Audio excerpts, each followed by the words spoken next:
Hey, everybody. Hi, guys. Well, from Hollywood's Home Away from Home, It's Thank God I'm Atheist. the podcast. I'm Frank. And I'm Dan. Coming up on today's episode, we're going to talk about probably a fairly little-known Mormon practice known as the patriarchal blessing. Yeah, you kids are almost up to speed with the Mormons at this point. We're going to have to move on here in a minute. But Yeah, trust us, we will. We will. but this was brought to our attention that we had never really talked about it. Yeah. And This one was requested. Yeah. So we're going after it. We're going to dig in. And then, so. But of course, and that brings up a good point. Request stuff. Yeah. You know, if you want to hear about it, just let us know. We tell you how to contact us every single week. Yeah. So get out your pen and pencil. Yeah, exactly. Or a pen and paper. Because a pen and a pencil won't. That's not enough. If you're good at writing really small with your pen, you might be able to write it onto the pencil. Onto the side of the pencil? Yeah, sure. Yeah, all right. Hey, so the reason that I called this, why would I call it Hollywood's Home Away from Home? Well, because once a year, we have a wonderful event here. We do. It's called the Sundance Film Festival. Oh, my God. It's amazing. It's fun. We're both film guys, so Yeah, it's a big deal for us. And Are you seeing anything this year? I'm You have sure I tickets? will. I don't have any tickets. Yeah? Just going to wait list somewhere? Yeah, that's the locals' way to do it. Yeah. I actually really like waitlisting. I do too. Just get in line. Yeah, and sure. You can always get in. Yeah, I've never not gotten in. I've only not gotten into one thing, and that was up in Park City. If you do it down in Salt Lake, you're fine. Yeah. Okay. We're not the types that look for the stars. We don't want to see them. glitterati. Yeah, we're not there to do a stargazing trip. No, we just no. want to see the movies. It happens. I mean, you sure. just go to Park City and you will see someone. Oh yeah, Yeah. yeah. We one time I went to a screening of a show. It was a show that Kira Sedgwick directed. Mm-hmm. No, she was in it, and her husband Kevin Bacon directed it. Oh, And they got up for a Q&A afterwards, and he put his hand into his pocket and was fiddling with his junk for probably 5 minutes of this Q&A. when he gets nervous, you know, it's his fiddling. coping. He was It's his just coping fiddling. mechanism. This is the kind of wonderful thing that you get to experience only at the Sundance Film Oh Festival. yeah, woo, yeah. Junk fiddling.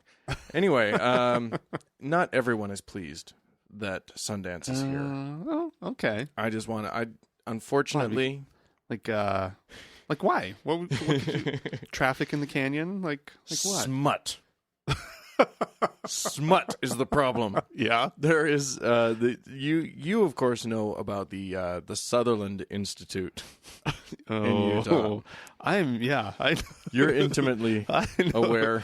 Basically, you made a film because of them. You did. Yeah. You made a wonderful film. Let's plug it, by the way. Oh, it's sure. called Natural Family Values. You can Yeah. see Frank's wonderful work. You can get it on Amazon. You can rent it on Amazon. You don't even have to buy it. Yeah. You can rent it for I don't even know how much it goes for. Really interesting. I think you guys would like it a lot. It's a documentary about the Sutherland Institute drafted a really cute little document, The natural family resolution. which then they shopped around to towns in Utah to say, hey, you guys should adopt this as your just pass it. It's a non-binding resolution as a creed. But it can be like you're just saying what your town's all about. You're sort of staking a claim for natural families in your town. and natural families is defined as like, you know, a good hard-working man who goes off to work, and a woman who stays home with a quiver of children. A full quiver. A full quiver of children. Yeah. That's really their language. Yeah. Oh, my God. Well, the Sutherland Institute isn't in the film, though. No. Because they refused to talk to us. But Did they really? Yeah, we went, Oh, we did go down to the one town in Utah that did actually pass it. Right. And I interviewed a ton of people and made I think it's a nice little film. Yeah, you got the mayor, you got all the city council people, it's great. Yeah. It's adorable. It's a good one. I like. Anyway, the Sutherland Institute is a Utah-based institute that is basically just sort of in charge of being as curmudgeonly as they can. It's an ultra right wing Right. think tank. Like ultra, like just crazy They're town. libertarian. they? Yeah. If you really look at what they're sort of promoting. They're sort of Tea Party-tarians. Well, that's what you would probably call them now. Yeah. But like back in the day, I think you would call them libertarians. And I think they still are. I mean, you read anything that they put out, and it's, their whole thing about the family is the hallmark of civilization or something like that. and it's about children being educated in the home. Right. They talk like they would love to dismantle the public school system. They're that kind. Yeah. That's the kind of think this is. Here's what's brilliant about this. These guys are protesting the film festival. They can't have seen any of the films. No. No one has seen any of these films. No. The films are not rated by anything. Right. They don't know what they're protesting. No, they don't. They have no idea. Well, I love, because I read the article in the Tribune. I don't know if we read the same one about it, but they did refer to it as the annual Sutherland Institute protest against Sundance. Yeah, So. It's funny. A couple years ago, I saw a post on Craigslist that was selling a couple of Sundance tickets. Oh, but the post was like, "We're selling these Sundance tickets because we thought it would be fun to go to Sundance, but then we found out that they have horrible movies there, and stuff that should be rated R, and it's smutty, and it's blah blah blah." And you got to know, by the way, everybody, that Mormons are like not supposed to go to rated R films. right. Not that they understand how these ratings come about, because if they knew how arbitrary the rating system was, they'd probably, they still would. They still, because the prophet said, "Don't see R-rated movies." Right. But boy, they'll go see any PG-13 Right, that's yeah. far worse. Oh, it's pushing sure. the boundaries far more. Right. From their perspective. Yeah. With sexual content and drug use and whatever, Yeah. and That's swearing. fine. That's totally fine. Totally, absolutely fine. But yeah, they won't go see Schindler's List. Right. Anyway, so yeah, the Sutherland, the one of the quotes is, oh my God. "For the sake of public decency and encouraging a free, moral society, the state of Utah should end its complex relationship with the Sundance Film Festival." Well, yeah. I mean, the state does help. Some things are more important than money. Yeah. Yeah. Is that what they said? Yeah. This thing brings in so much money to Utah. It's $80 million a year into the local economy. Like the state's gonna turn their back on that. No way. It's art. Yeah. Yeah, one of the ones that they were pointing out this year is there's a film called Lovelace about Linda Lovelace, who was the star of the 70s porn Deep Throat. Oh. Yeah. Okay. Starring Amanda Seyfried. That could not possibly be a worthwhile film. Obviously not. Could not. It's about porn. You just told me that it's about the woman who was in Deep Throat. Right. A film about porn. Yeah. That's basically porn. Yeah, and that also brought down the Richard Nixon. Well, yeah. Not that there was any connection between the film and there may have been. There may have been. There may be more than we know. The informant would have had to come up with a different name.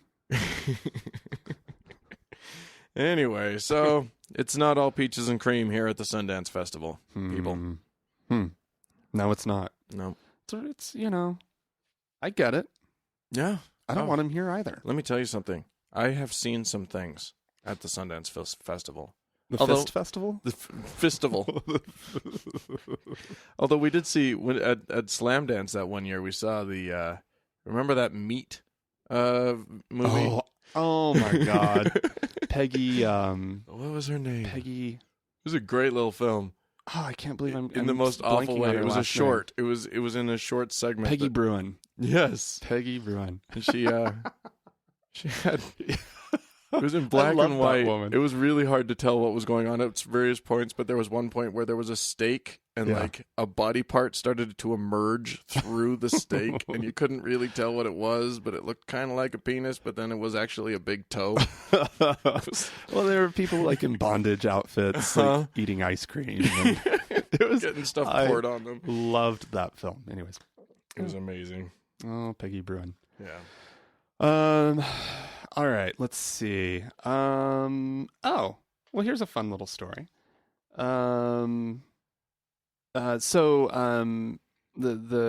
This is in the UK. A flight attendant has just won the right to wear her little Christian cross necklace, right, to work as for British Airways. Oh, British Airways had denied her that it was the right to wear it, saying that it was a violation of their dress code. Oh, but they allow women in hijabs. So she was suing like she was like, "Excuse me, this is my version of a hijab." Yeah, it's a cross that's not required to wear. I just am opting to wear it to show my Christianity." And 6 British courts sided with British Airways. And then the European Court of Human Rights sided with her. European Court of Human Rights? This went to the European Court of Human Rights. Yeah. Where is that? It's in Belgium. Oh, it's in what's the big town? Brussels. Brussels. Oh, that's the one. Of course, it's in Belgium. If it had been in France, she would have lost. Well, but they're saying that it's actually going to have serious implications. Yeah. On perhaps the burqa ban. If that were actually taken to the High Court in Europe, then I can see that having a lot of implications. Oh yeah. Suddenly, Satanists are wanting to wear their little pentagrams at their job. Sure, why not? Yeah, And absolutely. the employers. Well, but the issue that I have with it is I mean, what we were just talking about. It's not required wear for a Christian. Right. They're nowhere in any Christian dogma. Does it say you have to wear this emblem as a sign of your Christianity? Whereas these Muslim women, it actually is. Now, I don't know, maybe that's a weird double standard. Yeah. I mean, her faith is dictating to her that she should wear it. Frankly, the standard should be our dress code is our dress code, and if you have to wear a hijab, you don't get to work with us. Yeah, but that's not how... I mean, that's not even the way that it'd be handled in this country. No, well, and you know what? Honestly, if I were running a business and I had a dress code, I'd probably allow a hijab. I'd probably allow a cross. Yeah, I would probably too. To be honest. Yeah. But as long as it's not like obtrusive. If it's a nice little thing, if it's like some big giant thing, that would be ridiculous. How big of a cross is too big? Oh, you'd want one of those little dainty ones. Yeah. Yeah, you don't want anything more than an inch. But as long as your religious symbol is smaller than an inch. Yeah. It's okay. Then you're down. It's okay for you, Dan? It's cool. Don't worry about it. You don't want one of those big old crosses. Well, but maybe that's what their faith is dictating to them. Here's my question. Why couldn't she just like get a cross that looked kind of like an airplane? Airplanes are the shape of a cross. More or less. Yeah. Just get an airplane with Jesus hanging on it. A plane-affix. Oh no. Yeah, but I think that it's really interesting because it puts me into weird moral dilemmas because I'm on the one, I can totally see it on the one hand where it's like I agree with those 6 British courts where it's like no, it's different. It's not on the same level at all. Correct.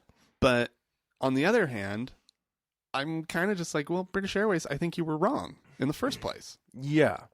I think it was in the sense that it's like it's kind of a stupid policy. Well, for the most part, like the picture of her has like she's very flight attendant-y, right? She has like a little scarf around her neck and whatnot. You're not going to really see the cross, right? Oh, she'll make it seen.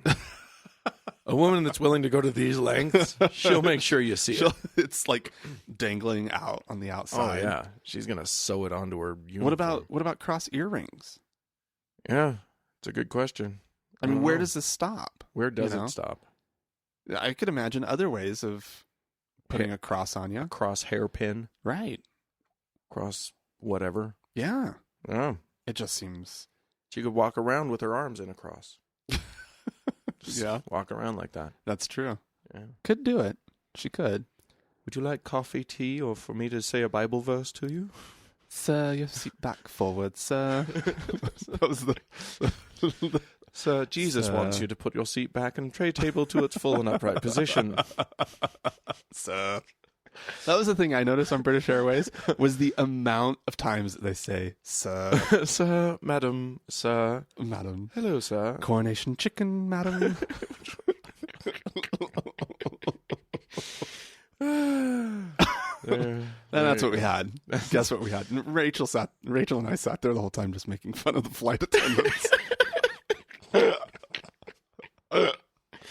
We actually spent the next 2 weeks just driving around Sardinia making fun of the flight attendants. We thought they were so funny. Saying coronation chicken. Coronation chicken, sir. Hello, madam. Can I offer you tea, sir? No, sir. Thank you, sir. Yeah, that's exactly it. Yeah. Anyways. Okay. Well, there you go. Good news Yeah. for gay Mormons, or Gormans, as I like to call them. Okay. It would appear that there is a website coming that will help you find love. I don't know if it's a dating site per se, but basically, okay, I'm concerned. you should be concerned. Origins is apparently coming to an internet near you. And what is their angle? Gay It Mormons. says- That doesn't seem to work.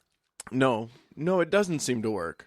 But we all remember the story of my friend Josh Weed and the fact that he's a Mormon and he's gay and he chose to live in a marriage with a woman. Is it providing that service? I'm Setting up women who are willing to deal with it with men who are and men who are trying not to be gay. I think so. Although, frankly, usually women who have that low of self-esteem, it's easy for them to find gay men to date. Shut up. That's a horrible statement. No, it says this site seeks to give Mormons an online social network to meet others like them for, quote, marriage or long-term commitment. Wait. Say that again. I'm very confused about this. Origins seeks to give gay Mormons an online social network to meet others like them for other gay Mormons. For marriage or long-term commitment. But I think it's not just... Oh, so it's like lesbians matching up with gay guys. That's the worst combination. Yeah, that's literally as bad as it gets. Oh, my God. Connect... Markle, this guy, Andrew Markle, is creating the site. And he said that Origins will also, quote, connect gay Mormons with allies and help them reconcile their religious beliefs with their lifestyle. Good. All right. Oh, I don't. I'm confused. Yeah, I'm totally confused. It hasn't launched yet. Mormons. We're gonna have to really troll. We're gonna have this to really thing. watch that because Not troll it like write bad things, but like troll it as in get a membership, go and through get it on it, and see what it looks like and like, all that sort of stuff. Figure out what's going on. Yeah. Do some spying. Yeah. This follows on the heels of the Mormon Church launching their Mormons and Gays website, which is them trying to say, we welcome you as long as you don't ever do any of the stuff that you're sexually attracted to doing. Right. So just deny a huge part of who right. you are. All you have to do is pretend you're something you're not for the rest of your life. And then Heavenly Father's fine with it. Right. Jesus will love you then. Yeah. It's fine. Don't worry. You can be the ward clerk. You can go to the temple and, have or the librarian. You can be the ward librarian. Sure. You probably can't be in the primary. No, they wouldn't let you in the primary. Can't teach they wouldn't the let you kids. in the young men's, young women's. You can... none of the Boy Scouts for you. You could be the chorister. You could be the ward chorister, the organist. You can be the organist, yeah. I'm sure that's happened more than once. I'm sure that happens all the time. Anyway, well, good for them. I hope that everyone finds what they're looking for. Yeah. Oh, Lord. Well, I have an interesting story that I stumbled across this morning, and I have to admit, it's a very long article, and I've only read half of it. So I'm just going to say that up front. Yeah. It's actually, I found it on BuzzFeed, which it's like this in-depth article, and it's it's written by a BuzzFeed contributor. I didn't know that they even did that. I always thought BuzzFeed was really kind of flighty and whatnot, not an actual site to go and read actually really interesting articles, Right. which this one is. So I might have to start going to BuzzFeed more often. But anyways, this is about Scientology, and the question, the headline, the title of the article is Scientology self-destructing? Meaning, will it destroy itself? Yeah, is it sort of collapsing in on itself? And the issue is apparently Scientology. Well, I never would have guessed sort of the numbers, right? I don't even like how many we talked about this earlier, but before we talked about it, how many would you like Scientologists would you have thought were in the United States? Well, I would have started with how many Mormons are there, and we got anywhere. I mean, estimates are different, but so I would have probably said maybe because Mormons, I think there's like. I think they claim like 4 or 5 million right in the U.S. So I would have said maybe Scientology could muster up, a solid half to a million, like 500,000 to 1 million. Yeah, somewhere in that range.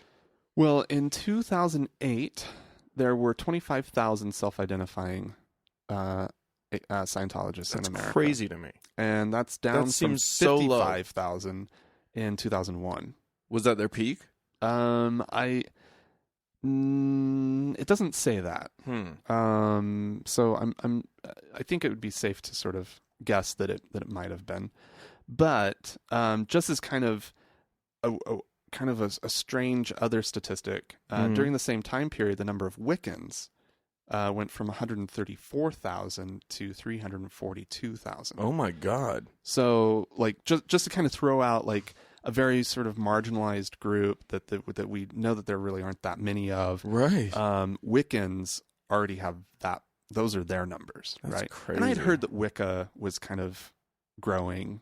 But I don't think I would have guessed those numbers. No. But anyways, Scientology a lot lower than I thought. Yeah. And the fact that it's less than half of its members disappeared from between 2008 and 2001. Yeah. And the British census showed just over 2,400 Scientologists across England and Wales. Wow. Also a fun statistic for Britain. 73 times as many Brits identified themselves as Jedi. But nonetheless, the article, what really intrigued me about this article is the fact that they've been in the middle of a building blitz. Really. They've been building their Ideal Org buildings. Ideal Org. They call it Ideal Org. I guess that's kind of what they call their local churches, for lack of churches. I mean, the two Scientology sites that I'm aware of in Salt Lake, the one on 4th South and the one down in Sugar House, though they're both just like office-y looking buildings. Yeah, they just moved into like commercial office spaces. Right. And I just have a sense that's typically what it is. But nonetheless, they've been in the middle of this huge growth for their construction, and I guess they've just been bilking their local membership. Just like going after them, and that's part of the problem, and why so many people have been leaving is because they've just been woken up to the fact that all this organization cares about is their money. Wow. Apparently the fundraisers who come in from the central church actually receive commission for how much they end up raising. And they end up raising way more than they need for the construction or the renovation and purchase of this local building. And so the whole thing is just like it's starting to kind of crumble. Yeah. And yet they've been kicking out all these like high-ranking people who like have questioned the practice. Yeah, they will. And going after them and suing them, and they end up having to sign like non-disclosure agreements because they'll settle with them. They'll give them some money. And right. They say, but you can never talk about this. Yeah. And they practice shunning and all that kind of stuff. Yeah, it's pretty wild. Did you ever hear that whole thing that somebody leaked of Tom Cruise talking? It was an interview where Tom Cruise was talking about his Scientology and just going nutso about his. Oh, it was a big thing on the internet. Yeah, that one. That one was a few years ago? Yeah. And talking about his special powers and the fact that if he drove past an accident, he knew he had to stop because he was the only one who could help. I know that I'm the only one that can help. And that's what Scientology... Was it the one where he would just start laughing for no reason? I don't remember that. Oh, okay. Anyways, apparently, though, L. Ron Hubbard's the founder of Scientology, his model for how this was all supposed to work was working just fine. And it was bringing in a shit ton of money because the churches, the local churches, basically worked on the franchise model. A local franchisee would set up shop, and all they would have to do is pay about a small fee of about 10% of what they were doing, what they were bringing in for their books and their services. Because that's the thing, everything you have to pay for all of it. The audits and the crazy your e-meter hookup. Exactly. All of it's paid for, and I guess they charge quite a bit. Well, I'll tell you what's free. You get that personality test for free. The first one. The first one's free, and then everything else. Which then magically tells you that there's a shit ton wrong with you, and boy, do we need to help you. Holy crap, you need our help bad. Yeah. And this was working basically just fine. They would do some goodwill donations and that kind of stuff, a little charity project or a new center, and they would do a little fundraiser, and all was good. His whole model was on it being lean and simple, and just bringing in money. Yeah, bring in the money. Yeah, and it was doing a great job of that. But for whatever reason, and that's maybe the part of the article I haven't gotten to yet, is they've really shifted to it just being bilk 'em. Just pull the money out of the locals. So now I've just flashed back to I've flashed on a scene from Jerry Maguire. Only instead of Cuba Gooding Jr., it's L. Ron Hubbard saying to Tom Cruise, "Show me the money." Yeah. Show me the money. Oh, help me help you, L. Ron Hubbard. You had me at a hello, L. Ron Hubbard. Oh my gosh! Well, there you go. I think we need to dig in more on this whole Scientology thing. This was just a very I found it this morning and just kind of read it and was like, "Oh shit, I'm running out of time." Yeah. And let's dig in. Maybe we'll do it. Okay, we're saying it on air. We're gonna go. Well, we're not saying we're doing it next week, but I think we need to look at Scientology. Yeah, I think so. It's there's a lot that's coming out right now. There's been a number of really interesting tell-all books, and there's so much going on, so much talking and speaking against Scientology right now that the Central Church actually is having a hard time with their normal practice of just suing the pants off of you, right? And just going after you if you say anything about them, because there's just so much. There's just this flood of criticism right now that they actually aren't able to shut it down the way that they used to. Yeah. Which is interesting. So it might be a perfect time to really talk about it. Yeah. Otherwise, we're going to get a nasty... All we do is we just report what people are... We just read articles and then talk about it. So Scientology, don't come after us. Yeah. Go after Dan and Frank. Believe me. We're just harmless. We've never hurt a fly. Anywho, hey, I'm going to tell you a little story. It's about Monsignor Kevin Wallen, a respected and prominent Connecticut priest. Oh yeah, who went missing for a little bit. Oh, kind of went AWOL. Okay. And he hadn't been contacting his parish for a little bit. Okay. That's interesting. And so they got a little worried about the Monsignor. He went on sabbatical, and then he stopped talking with his diocese, which worried his fellow priests. Yeah. So they as a result, his faculties for public ministry were suspended and he had not been reassigned or anything.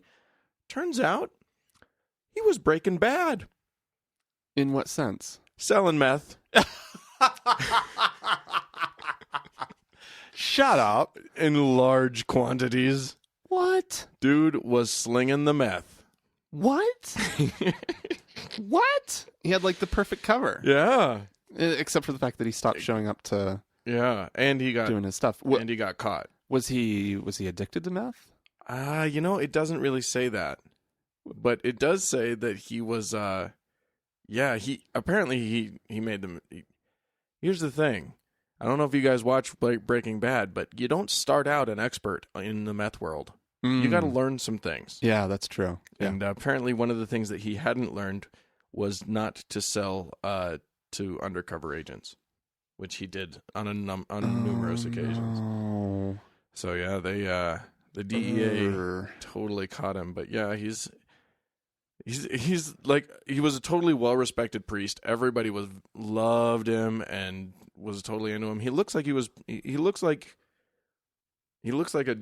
a severe German actor was cast as the character of the priest. Ach yeah. He's a fine looking fella, but boy, he's there's going to be some new priest action in the jailhouse. Wow. Coming up. It's not really news, but I just thought it was so funny. Dude, wow. I'm guessing wow. That's fascinating. Did he like watch Breaking Bad and say, "Hey, that looks like a good idea"? I don't know. Like how do you just what I don't get is like how you do that. Yeah. Right? Like how do you make that transition from priest? I don't know. He's a 61-year-old man. Why does he need... I mean, he was living a life as a priest. Yeah. He's got a good job. job. Everything taken care of. Yeah, he probably lived in like some church housing somewhere. It's minimal expenses. Baffling to me. And as we found out, great like breaks on taxes and... Yeah. You know what it is? What? Dude was bored. He was bored out of his mind. He just couldn't handle it anymore. He just wanted to... Wow. Yeah. But yeah, the Diocese of Bridgeport released a statement that called him, quote, a gifted, compassionate, and accomplished priest, and said that his arrest was both shocked and concerned his colleagues. Who were quickly hiding their stashes. I wonder, you gotta know that a lot of priests are at least like smoking pot, right? Pot, I wouldn't be surprised at all. They gotta be. That wouldn't surprise me at all. Prescription drug. Oh yeah, sure. Abuse probably, because that seems to creep into any community. Yeah, it's so easy to justify in people's and to get hooked as well. Yeah. You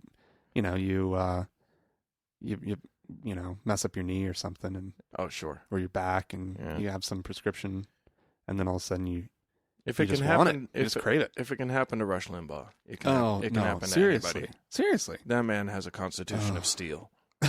Shut up. No, the U.S. Attorney's Office claims that he sold shipments of methamphetamine to an undercover cop 6 times. Shipments of it. Between September 2012 and January 2013. Wow. They believe it came from California, the meth. Oh. So he was just a distributor. He was a middleman. Whoa. He was cooking it in the rectory's basement or something. No, which he should have been. Oh my God. That's where the money is. Cook your own meth. How? I don't... it doesn't make any sense. No. He must have been using. He had to be using. I don't... maybe. Like, think about it. I mean, how does... It's not like he had a family to provide for. Right. So what is he doing? It's just the mind reels. The mind boggles at this prospect. It just delights me. No, it does. It totally... everything about this just makes me go a little... Huh? I'm truly... I have no conclusions. I have nothing really to say. I only have questions. Yeah.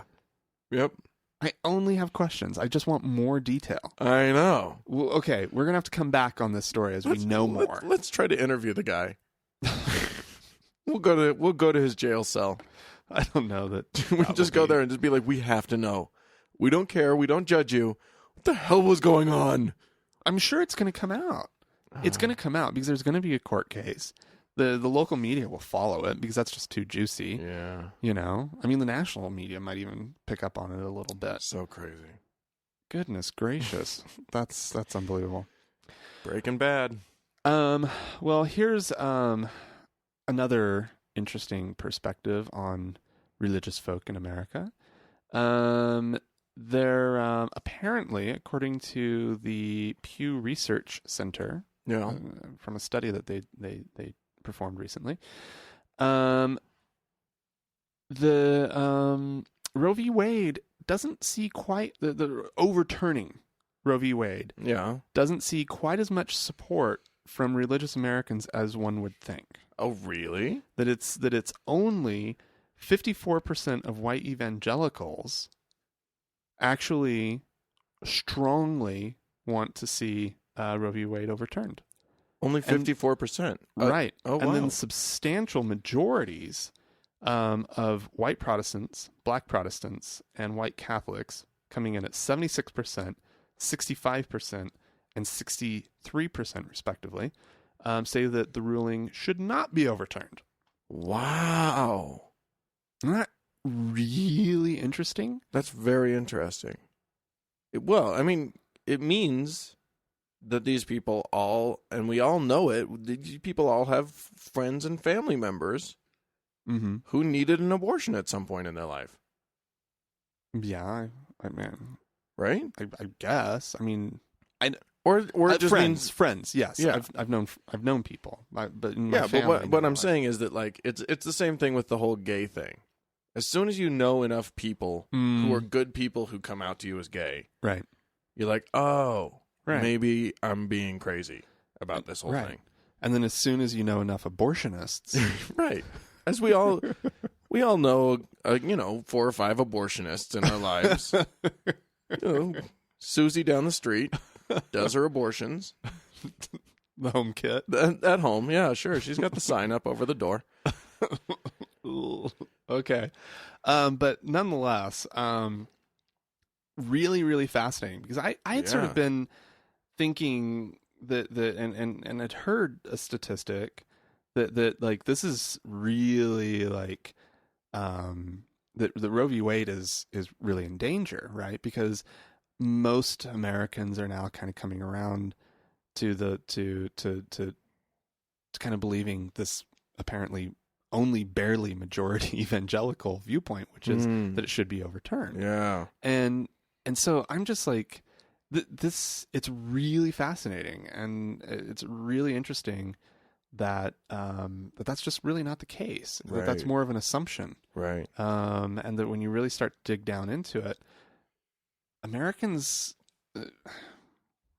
this is a really vocal minority. Right. And Americans at large are just either fairly indifferent or they think it should, they think that it should stand, remain as it is. I mean, I guess, you know what it is? What? Those of us who are supportive of Roe v. Wade don't go down to the abortion clinics and yell supportive things to the girls walking in. That's what we need to do. You're making a difficult choice. We support you in your difficult moment. We understand what's happening. This is your right. Because it would be an awful thing to do. Of course it would be. But if we're aware of anti-abortion activists being out and about, it probably would behoove us to go and be really supportive. There are really cool, like, I know at a lot of places, I don't think nobody's picketing Planned Parenthood here in Salt Lake. But I've never heard of that. But where people are picketing and yelling at women who are getting abortions, a lot of times there will be supportive people who actually will act as escorts and walk the women into the place. Oh, wonderful! And that's actually really nice. Yeah. No, what we do have in Salt Lake is one of those it's like I forget what they call them, but they give them like it's these Christian it's this Christian group that they set up these offices typically next door to Planned Parenthood, and they have a name that sounds like they're a similar service, but all they do is talk the girls out of getting an abortion. Yep. And don't really provide all of the wide spanning and they'll say that services. They'll say that they're just there to educate you, and then they'll say a bunch of stuff that's unsubstantiated, like things like, and at 16 weeks your baby can feel pain and blah blah blah, and it's like, really? How do you know that? Are you sure? Yeah. No, they're just making it up. At 17 weeks, your baby can read Shakespeare. Right. At 12 weeks, your baby knows your name. Can't say it yet. It's a while. But in its mind, it's going, Mommy. Mommy.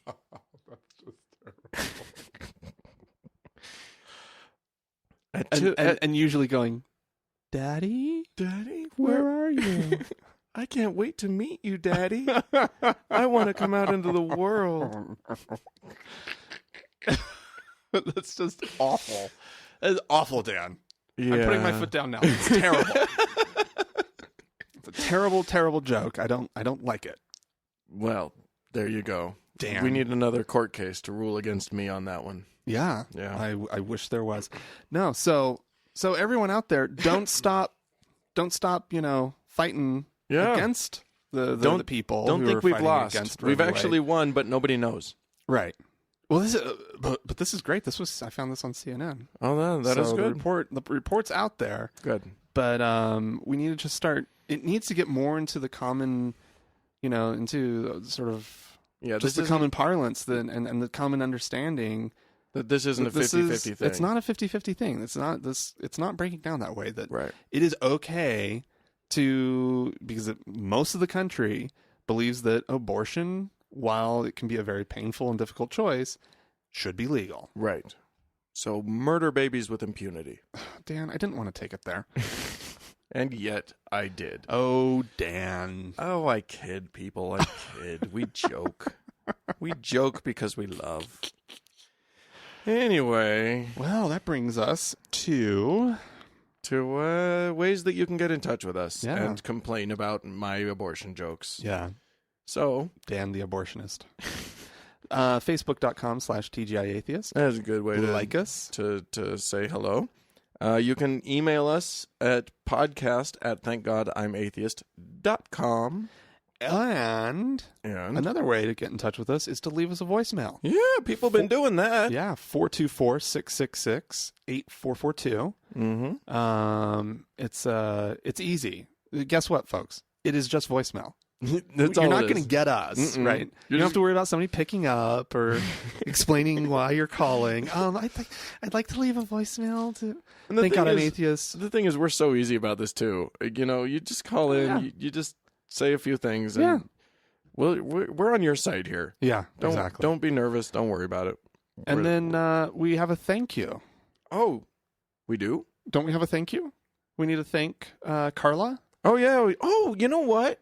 We haven't mentioned this for a while because we don't want to hit you guys over the head with it too much. Right. But you can be supportive of our podcast. Yeah. We don't have any other means of making any money off of this thing. We don't make any money off of this thing. Right now, all we're doing, we're getting close to the point where we're actually not losing money on it. Right. But yeah, Carlo is our latest subscriber. Yeah. You can go into thankgodimatheist.com. And there's two things you can do. You can either give a one-time donation, for which we are very, very grateful, or you can become a subscriber and just you pick a level at which you're comfortable giving us a monthly donation. Right. And it helps to support us, and it helps us to, we're planning, we've got big plans in the works. Yeah. We keep saying that, but we honestly... There actually is a plan. There is a plan, and it's something that we think you guys will really like, but we need some help doing it. Yeah. So if you're willing to do that, if you find what we do of value, then show the love. Yeah. Spread the joy. Yeah. So you go to thankgodimatheist.com and click on support. Yeah. All right. And we thank each and every one of you who has done that. Very much. And so let's go to a quick break. Mm-hmm. This is Fisher. What's his first name? Is it Brian? Brian Fisher? Silver-haired fox? Yeah, I think it's Brian Fisher. He's not much of a fox. He's a silver-haired devil. He's this is him on his radio show. Focal Point? Is that a thing? Maybe. I don't know. I don't know what Focal Point is. That's the bug in the corner of the of the thing. But anyways, he's talking about this is natural disasters, right? Because whenever something like the big hurricane that just happened, Sandy, right? Yeah. Whenever anything like that happens and people are suffering, it behooves the religious commentators of this country to come up with an explanation, to explain it. Yeah. And this is his explanation. So here's the thing to remember about any disaster. It is always a call on the people of a land to repent before God. That's always the ultimate purpose that God has for allowing these natural calamities and these natural disasters to come into the life of a nation. God knows when a nation needs a corrective influence. There would be times, I'm not saying this is an exact parallel, so don't misunderstand me, but there would be times when our kids were young and you knew that they were just cruising for a spanking, cruising for a bruising, although we didn't bruise our kids. I'm just using it because it rhymes. But you just knew that they had an attitude and they hadn't done anything yet that was going to require an actual spanking. They were right on the edge. They were skirting the edge. We were very, very careful in our household. We didn't spank unless it was a willful violation of a known and understood rule of conduct. And before we'd ever spank when they were small, we'd make sure they could verbalize to us exactly why they were getting spanked so that they would know.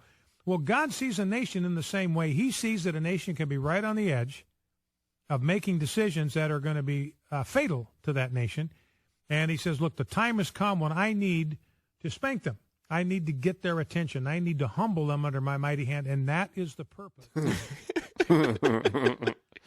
God's spanking. However, I think that if Mr. Fisher were to really believe in God's in God's methodology, he should have spanked his kids before they did something wrong. Yeah, absolutely. Well, I think his point is we're doing stuff that's wrong. Yeah, but he's saying because we are a sinful nation. Yeah, but he's saying that God sees it coming. God sees it coming that we're on the wrong track, that we're going down the wrong road. Yeah, and he spanks us to the right road. Yeah, and it's really effective. That's what's amazing. Yeah. As a natural disaster. I mean, it's just. Do you guys remember how I'm almost believing in God? Do you remember how after Katrina we all stopped sinning for a long time? Do you guys remember that? How Hurricane Katrina hit us and then suddenly we were all good people for a while? Yeah. It was, crime rates went down dramatically. I like a good natural disaster, honestly. It really does sort of bring cleanses things into the palate focus. is what it does. Yeah, and you realize it breaks some bad cycles. Oh, goodness. That's fun. Yeah. Very effective. God works in mysterious and inconceivably stupid ways. If that's what God... You always think that when someone says God works in mysterious ways, that they mean we don't understand all of his things. No, the mystery is, how the fuck does God expect any of this to be effective? That's the mystery. The mystery is, why does all of what God do, why is it that everything that God does doesn't have what we are told is the desired effect? Yeah. Just has no impact at all. It just goes to show what a truly wicked people we are. That it does go to show that. I feel pretty wicked. Yeah. Wicked awesome. Yeah. That's how I feel. Really? Oh, yeah. Wicked good. I feel wicked good. Shut up. Oh boy!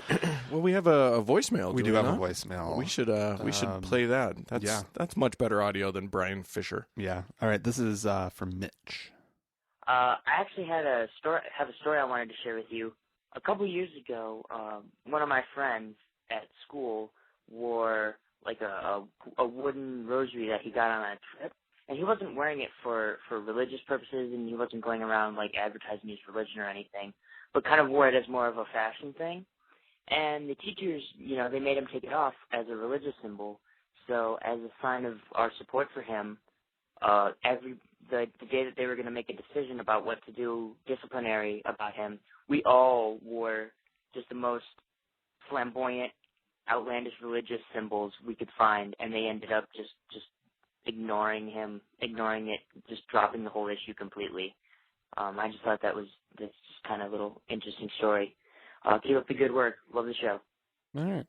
Way to use religious symbols. Yeah. As a protest. I think, and as fashion. As fashion. Oh, absolutely. Oh, highly fashionable. Maybe we need A to good start crucifix? wearing religious symbols, conflicting religious symbols as fashion. Put like a cross here and a crescent over there, and Well, you could wear a hijab, Dan. could. You just a lovely hair, like a little hair scarf, headscarf thing. Yeah. Right? And then a cross. And then just confuse everybody. Yeah. With absolutely. my beard showing through the hijab. Yeah. And a turban on top. Underneath. The a hijab. turban, The and then a hijab. hijab up and over like a Sikh turban Yeah. style thing. Yeah. And then you could wear like one of those little prayer waist things. The belts, the prayer belt things that Jews. It's actually Hasidic Jews? It's Is it a actually whole thing? It's it goes over the shoulders. It's like a scarf thing, And it just dangles It just out? dangles down. I did not know that. Yeah, I think so. So yeah, well, I'll wear all of the things. You should wear all of them. Let's go out in all of the things, Okay. and people will say, "What are you?" And we'll say, "We're humans."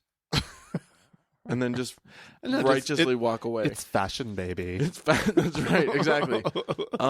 This is called Religion Chic, so you guys should probably check it out. Yeah. It's hot. It's really hot.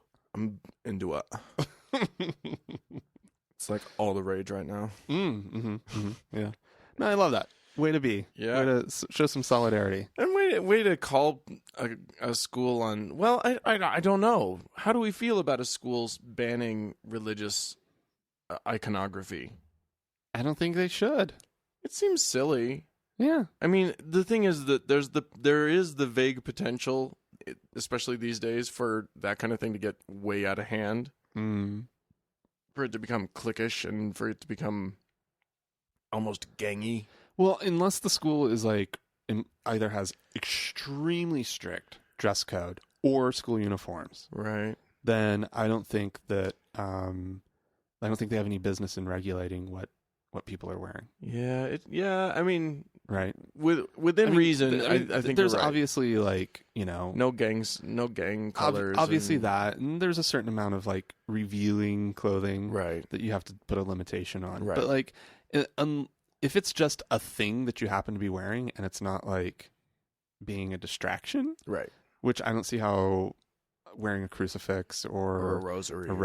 or a hijab or anything like that could possibly be a true, real distraction. Right. It's more of a teaching moment than Yeah. like if it does cause discussion, then you need to have that discussion. Right.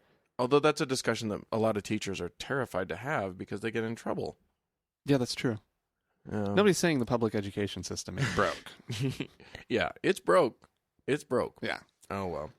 But anyways, That's why I'm going to homeschool my kids.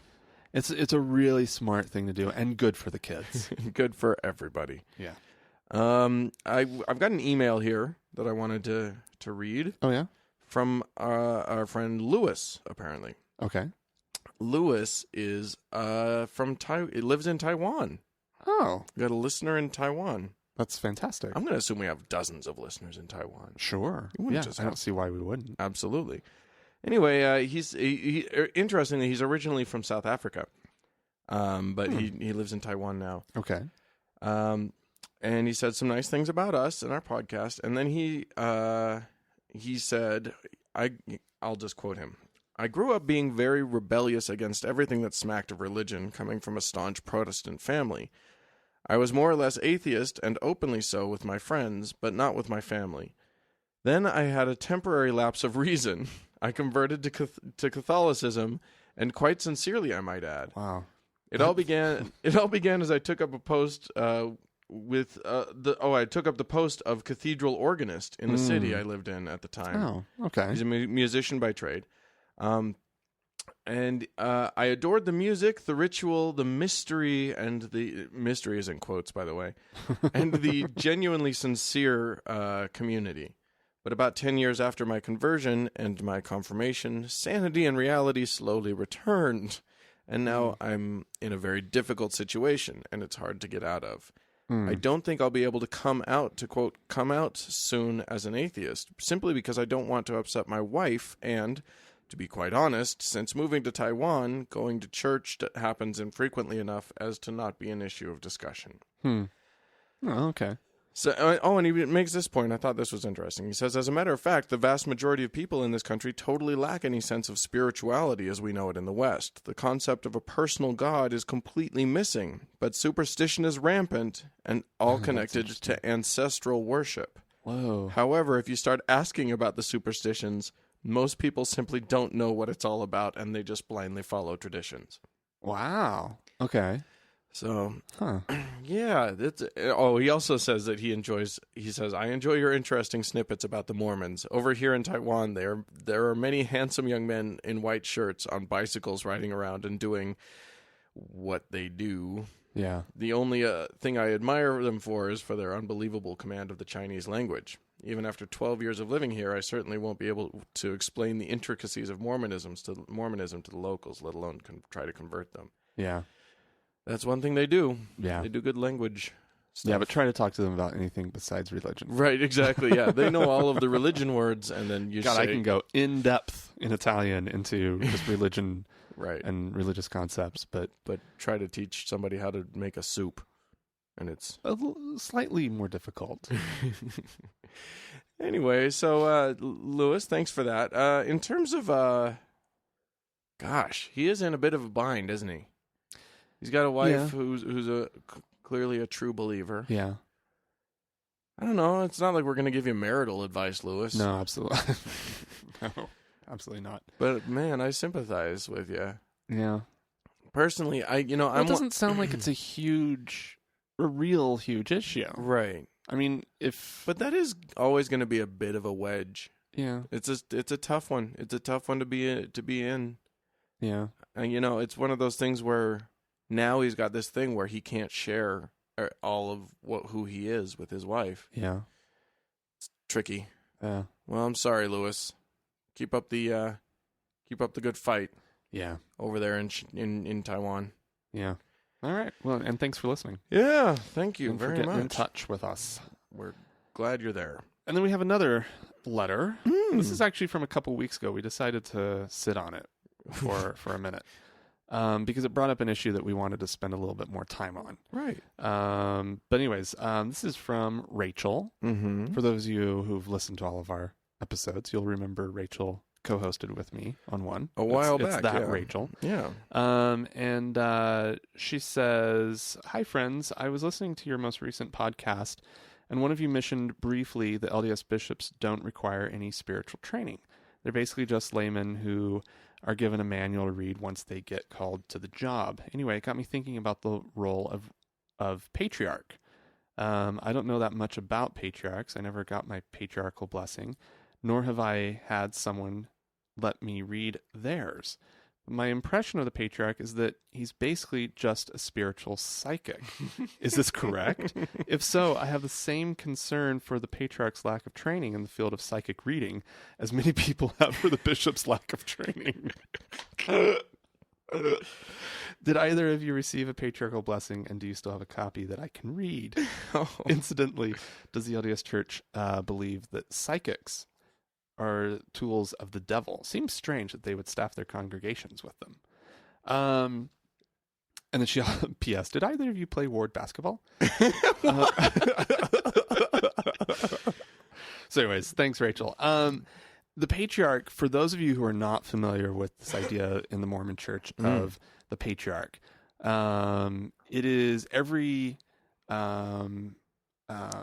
every stake calls this older man who's probably served as a bishop and maybe even in the stake presidency, but he's definitely had he's a very important and well-respected individual, but he's kind of older or whatever. Right. They call one of these types to be the stake patriarch. Yeah. And of course, a stake is like a diocese, right? Right. For yeah. those of you who a stake are like, is, the way it's a collection of wards. And a ward. Oh, so a ward is an individual congregation, and then many wards make up a stake. Exactly. And so they'll call one for a stake on the Right. stake level, and so the patriarch. I love that Rachel connects it to it basically being like a psychic reading, because what happens is you go in when you're usually like 17, 18-ish. That's typically the age. Right, but there's no set age. There's no set age for this at all, but it tends to be something that You're supposed to be adult enough to understand what's going on. to appreciate it. Yeah. And so you go over to his house and you sit in his front room, and typically the wife works as a scribe and operates the tape recorder. Right. Okay? Yes. And the patriarch himself, so, you have a nice little conversation with him for a minute and pleasantries, and then it's time for you to take your spot. You sit on a chair. He gets behind you. Did you go into the patriarch's home? Is that where you were? Well, everyone in my family, that's what it was, but mine was just at the ward house. Oh, okay. In the town where he lived. We just met up there.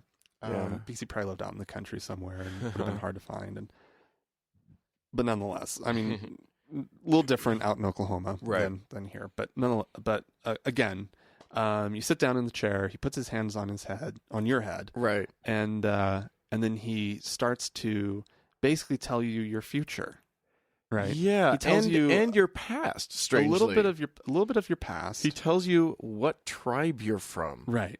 He identifies your tribe, and then he says things about you being one of the elect of heaven and blah blah blah, and just there's some pretty standard phrasing that I noticed that were common between. Oh yeah, the same shit starts popping up in everybody's thing. Right, but he then makes it very specific to you, more or less, as very specific as psychics tend to get. It really is the same as a psychic reading. Yeah. It's interesting that because I never put those two things together, but it is like exactly the same sort of specific but general. Yeah, such as I remember a line in mine saying, because I was so baffled by it, there is now a young lady being prepared for you. Right. Oh, she's out there waiting. She's still out there. Frank. No, I know. You've ruined this girl. I know. It's really sad. She was prepared. She was being prepared. I know. She's in a dress somewhere, just like at a bus stop, just sitting, just waiting. Waiting. She's prepared for it's you. Very sad. It's very, very, very sad. It is very sad. But there's that. Mine also said something about that I would sit in council with the brethren. So it sounds specific. Right. But what does it mean? Right. What does that really mean? It could mean anything. And so people will keep it folded up and maybe at the back, inserted in the back of their scripture. Yeah, because then they send you a transcript of it. Yeah, exactly. So you keep that.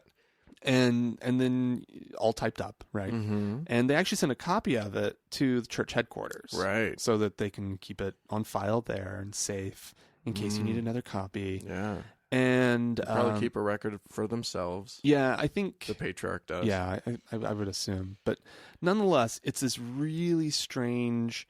I mean, maybe it's not that strange, but it's this kind of unique thing that Mormons do. Part of the mysticism. It certainly feels weird. You go into you meet some stranger and they put their hands on your head and tell you a bunch of shit. And you know what? What's funny is that I was at this point a deep true believer. Oh, okay, yeah. And had huge hopes for this thing. Yeah. This thing was going to rock my world and change my life. I was excited to go into the patriarchal blessing. Yeah. I was ready. Yeah. Well, I was excited for it because it was definitely one of the things in Mormonism that kind of signals that you're growing up, right? Yeah, and you're becoming an adult, yeah. And it's definitely a rite of passage. It is in Mormon circles. And boy, the way they talk about it, it's like it is for you. It is special. Well, the Lord is speaking through this man. Yeah. He yeah. is a channel. It's that. It is he is that. a channel for the Lord's voice. What the Lord wants to say to you right now. In fact, I think that's common phrasing. Is the Lord? There are things the Lord wants you to know. Right. Oh, right? yeah. And then the Lord wants you to know that. They'll say that in the middle of their. Yeah. Yeah, that's true. Yeah. You know what? You wish that they would do a little like. No. I am the Lord thy God. But this is how Mormonism blends strange with boring. Right. Right. Yeah. That's the whole thing. Is that like. You have the temple that we've talked about at length now, right? And it has these like strange elements, but then it's absurdly boring. Yeah. Right? It has these things that should be fascinating, but then it's just surrounded by the most nauseatingly boring, bland, watered down nonsense. Yep. Taupe colored walls. Yeah. Just as beige can be. I can still see. That is Mormonism. Mormonism is beige with just like one little dot of red or pink in the corner. Yeah. Like it's just so like, but anyway, so the patriarch, it's the same thing. He would never, way out of the character of Mormonism to like start shaking and. Right. No speaking in tongues or anything like that. Just that sort of boring incantation tone. But Mormons believe in speaking in tongues, but they believe that that's what the missionaries are doing when they learn a foreign language. Oh, well, no, I've heard of Mormons saying that they speak in that someone spoke in the Adamic language. What? Yeah. In the early days of the church. Early. Yeah. When the mysticism of Mormonism was much more prevalent. Even the temple ceremony used to have a phrase that was meant to be in the Adamic language. That's true. They translated it. And took it out. Hear the words of my mouth. We will not be using Adamic language anymore. Right. Yeah. Anyway, it's funny that I can still remember the room that I sat in. I remember it was this old couple's home, with the with the sort of Cookie Monster blue couch and like some dusty mauve chair sort of thing.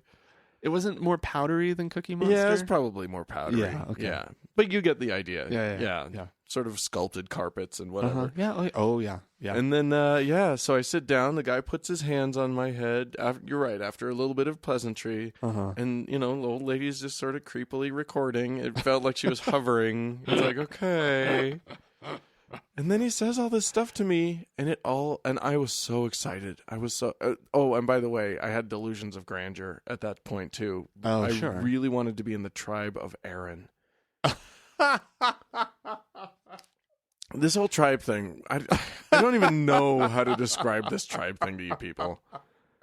The tribe thing. You wanted to be, you wanted to be a natural holder of the Aaronic priesthood. Yeah. You wanted, oh my God. I wanted, you basically become a bishop. Yeah. Instantly. Yeah. If you're of the tribe of Aaron. Yeah. It's like this thing. Nobody's ever of the tribe of Aaron. No, they'd be shooting themselves in the foot. Yeah, they can't do it. Everybody. It's always like Manasseh, or right? Ephraim. Yeah. There are these tribes. It's like the 10 tribes of Israel. There are two that they kind of just will go back and one. Ephraim's the big one, right? Right. Yeah. And then there will be a few Manassehs. And then there will be like, is it separated by race? Do you think it is? Yeah. The Manasseh tends to be brown. Like, If you're brown, you're Manasseh. So that's why there's not that many of them. But every once in a while, they will throw in like the patriarch will have like a little moment where he feels like he really needs to just like throw in like a crazy tribe. Yeah. Right. Yeah. Anyway, so I was really hoping that I would get to be like insta bishop. I don't know why, but I just wanted to feel special, I think. Right. Because I felt it so deeply. Right. I believe this so deeply. Yeah, you are the tribe of Ephraim.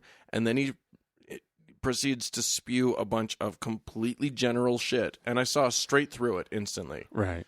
I mean, it's the same thing as a psychic. If you're looking to believe already, if you go into it believing, oh yeah, you're going to select the things that hit and you're going to your brain will instantly shuffle away all the misses, Right. and you won't even worry about them. Well, those because I mean that's the whole transcript thing, right? You're meant to ponder this for the rest of your life, Right. And so something that meant nothing to you when you were 17 years old, all of a sudden when you're 45 or in your 60s and you're reading it again, I've heard like my mom say that like all of a sudden she found something new that she had never focused on before. Because she's working to like make sense of the thing the whole time. Oh, so yeah, you're gonna absolutely. you're gonna figure out ways that everything But applies to you. Even when it's like a complete mess. Yeah. You're meant to ponder it. Yeah. But the thing is, it's not meant. It's supposed to be a hit. Like if you have real genuine misses, But if it's probably your fault. You've probably been sinning. But Is the problem? yeah. It's a weird. Well, yeah, and it will come true, right? The specific in quotes things in it will come true if you live righteously, Yes. right? Yeah. So if they don't come And true, only if it's you live totally righteously. on you, Yeah. right? As you with weren't, all things you weren't in keeping religion. up your end of the bargain, so that thing didn't come true, and you will find something that made you not worthy, Yeah. because you're a human being. Yeah. And Exactly. this church is requiring things of you that are impossible. absurd and impossible. Right. Yeah. It's because I masturbated. Now everything's ruined. Yeah, and you're gonna masturbate. Oh yeah. Yeah. Yeah. It's pretty funny. I got that thing. They and then they send it to you in the mail. A couple weeks after you've had the blessing. Right. And I read it over once and just stuffed it in a drawer and sort of in disgust. I was just like, this is so stupid. Really? And you were in the moment of true believing? Yeah. I was really disappointed. Like, heartbroken. It was like a bad Christmas morning. It was a bad Christmas morning. It was like socks and underwear. Fuck you, Mom. Literally, it was so. I was heartbroken. There you go. By the way, Rachel, I did play ward ball. Ward really? basketball. Did you? Oh yeah. Oh, okay. Oh yeah. I refused. I flat refused. You were busy with band practice. Yeah. Not ward band practice, but I wish there was a ward band. Out in the back. playing Christian parking lot. soldiers on a sousaphone. In the baseball diamond. Oh gosh. Well, there you go. I mean, psychics. Yeah, Mormons have a psychic. The stake psychic. Yeah, That's and what I'm going to call him from now on. the stake psychic. Yeah, I My think that's grandpa great. was a patriarch. He was a psychic. He was a psychic. Wow. And here's the thing: technically in Mormonism, you only get one patriarchal blessing. Yeah, that's true. You only get one. But if your father was a patriarch, you can have two. You can have What? one from your stake patriarch and one from your father. So my mom has two. Are you serious? Yeah. Really? Mm-hmm. If it's your dad, they can do one for you. They can throw out a special one. Right, because that's also one thing. Once you're a patriarch, it doesn't matter whether you are the current stake patriarch, you're still a patriarch. Right. Yeah. And so, okay, that it's makes like there is an kinda makes emeritus sense. status Yeah. for patriarchs. Once a patriarch, always a patriarch. Unless you get yourself like excommunicated or something. No, you're still a patriarch. Mm-mm. No.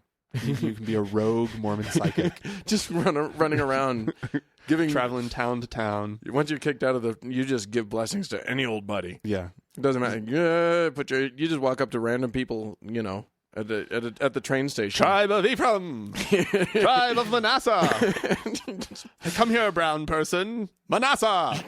Just right before they kick you out of the church, you make you make like 10 people of the tribe of Aaron just to fuck with everybody. Aaron. It's like duck, duck, goose. Yeah. And then they're like, oh, I guess you're a bishop. Congratulations. Well, I don't know what to do with you. Yeah, Mormon kids should play Ephraim, Manasseh. Everybody gets in a circle. Ephraim, Manasseh. And then everybody runs and chase. Oh, last one into the house is a Manasseh. That's dumb. God. Well, I think we just lost more than half of our listeners. Yeah, but we're having fun. So there you go. Well, because that doesn't make sense to anyone. No, but it's fun. Oh, you Exmos out there, have fun with that. Yeah. And the rest of you, go and play Ephraim Manasseh just because. For shits and giggles. Just know that you're making fun of Mormons, even if you don't understand it. Right. Because to be honest, I don't fully understand the whole tribes thing. No, either. I would have to really look into it. And I don't think that they really encourage. It's not one of the things, again, these sort of, these kind of mystical things have held on in Mormonism. They don't spend a lot of time on them. Right. They don't spend a lot of time talking about it officially. Well, how could they spend any time on it? They say that I'm of X tribe, and then if my sister happens to be of Y tribe, how the fuck does that work? Well, it's a spiritual tribe membership, not a genetic one. Even though we know that specific groups will end up usually being Manasseh.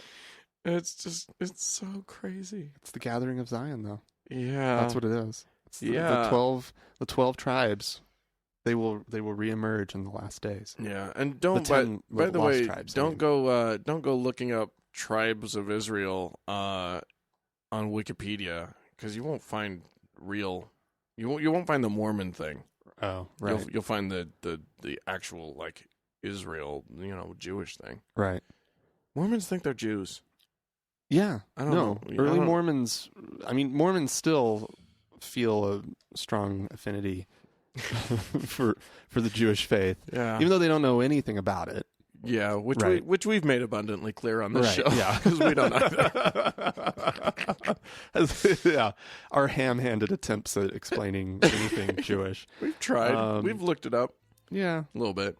But anyways, well, thank you for listening, guys. If you'd like to join in on the conversation, yeah, you can do all sorts of things. Go to Facebook.com and click on like. When you find, don't just click on like on anything. Just randomly. Just click on the first thing you see. Just like it. And then go to Facebook.com/TGIAtheist. Yeah, that's the one. And look for the pretty clouds. Oh, we love the clouds. And the words Frank and Dan. Yeah. So that you're sure that you're clicking on the right one. Uh-huh. And, of course, you can also send us an email at podcast@thankgodimatheist.com. Yep. Or you can call and leave a voicemail like Mitch did at 424-666-TGIA, which is 424-666-8442. Thank you. There you go. All right. Well, thanks a lot for listening, guys. Yeah. Have a great week, everybody. Bye-bye.